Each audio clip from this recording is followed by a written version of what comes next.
Good morning, my lovelies. Today, I once again have on my mind the 3 simple rules of John Wesley, the founder of the Methodist Church. These 3 simple rules guide all Methodists in how they interact with the world. The first rule is do no harm. The second rule is do good. The third rule is stay in love with God. In this period of time, that first rule, do no harm, has all kinds of implications for our lives. I like that John Wesley started with do no harm. I like that he thought first on how he could refrain from harming others. Only when we first do no harm can we really think about the right ways to do good.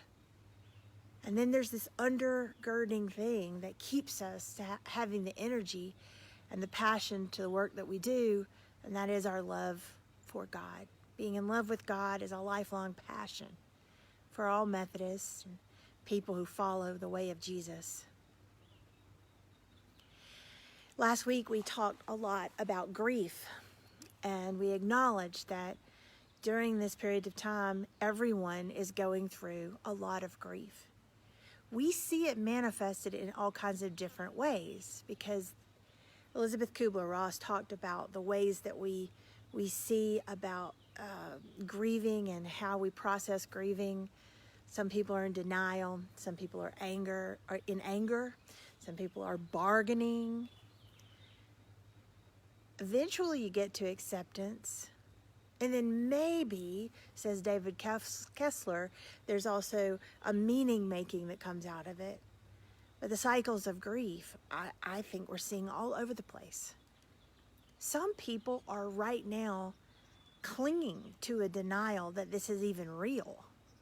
They're clinging to a denial of what's actually happening. And I see that as grief. I'm watching news reports of conspiracy theories. And by the way, the book that I read really early on in this process on the psychology of pandemics tells me that that's totally normal. That's a process that we go through. We look for conspiracy theories. We look for some sort of explanation besides what is the hard reality that is confronting us. It's one of the ways we cope.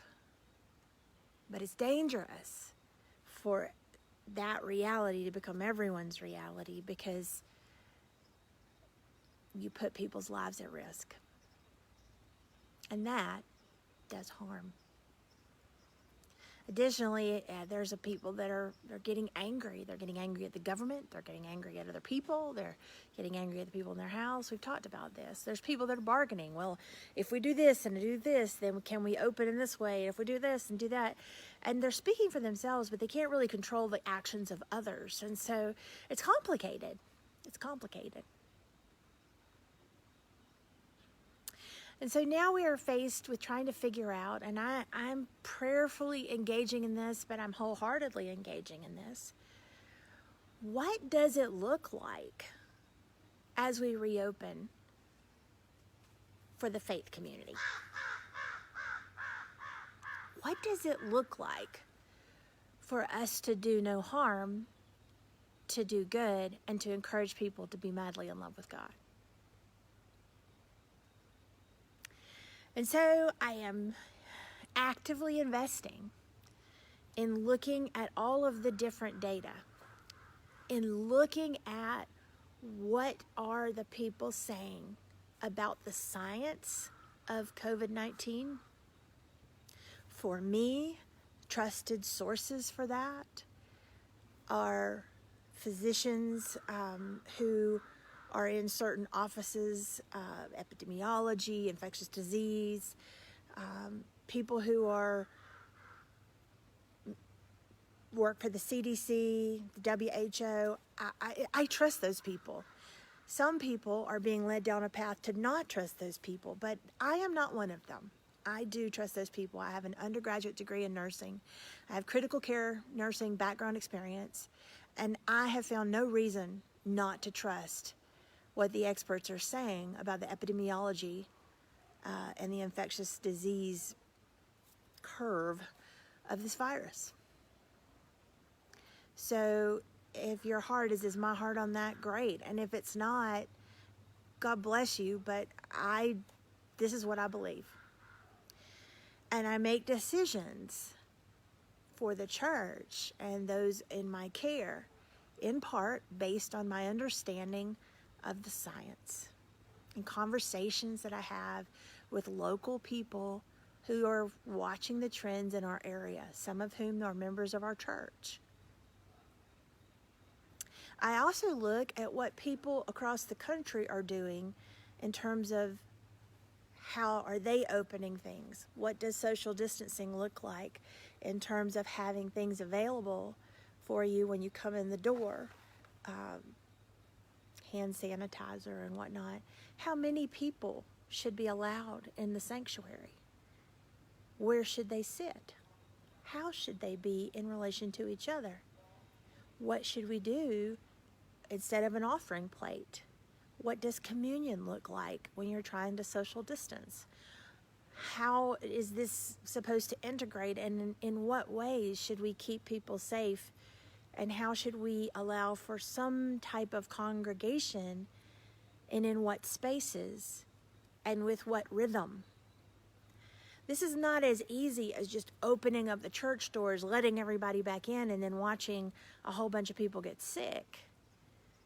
As people, even though right now we don't have many cases in Bishop, thank God. As soon as we open that up to places that have been more impacted, the tourists from Los Angeles, Southern California, San Francisco area, those people will bring with them their diseases. And when that hits us, people will be compromised. Our community will be compromised. So what steps do we take in order to make that less of a problem? Our church is heavily populated with people that are seniors, many of whom have multiple other health conditions. And even if the church were wide open, those people should probably not come because of the risk. One of the problems of COVID is that you have it and you can shed the virus and be contagious before you show symptoms. This is why it's so hard to track. And this is why people need masks. And this is why it's complicated. If you had to have a fever before you were contagious, that would be very different. That's not the situation with this virus. So we have to take the extra mile of precautions in order not to do harm. That also means the integration of an online presence along with safe measures for how we interact with one another is vital in order to protect people's health and potentially save lives. This is a big question for us to be asking. And truthfully, it's not an easy question because it's connected with grieving. We grieve because we want it to be like it was. But that particular thing is somewhat out of our hands. If we go back to what it was and just do what we do, a lot of people could get sick and some of those people could die. Whereas if we take a different route to protect people, then we are showing them great care and we are protecting them from getting ill and potentially having a fatal result. As a nurse and as your pastor, I must do all that I can to do no harm, while at the same time encouraging people to have faith and to be creative about how we care for one another during this season. I believe that God will lead us in creative and collaborative and community-centered ways towards a beautiful expression of faith community in this time. And I am trying to learn how to do that alongside you every day of the week. But here, in the midst of all of this, I just want you to know that we will be doing everything that we can to make sure to do no harm, and then also to do good, even if it's in creative and different ways, so that all of us will be able to stay in love with God and lift up each other and do the things that continue to help us to walk in the way of Jesus during such a time as this. Please be in prayer for me as I continue to try to figure out what are the best options to put before the leadership team on how to do this, so that we can start having these conversations, because it may take a while for us to figure all the things out. But I'm passionate about trying to protect, nurture, serve, and guide during this time. I love you. God loves you.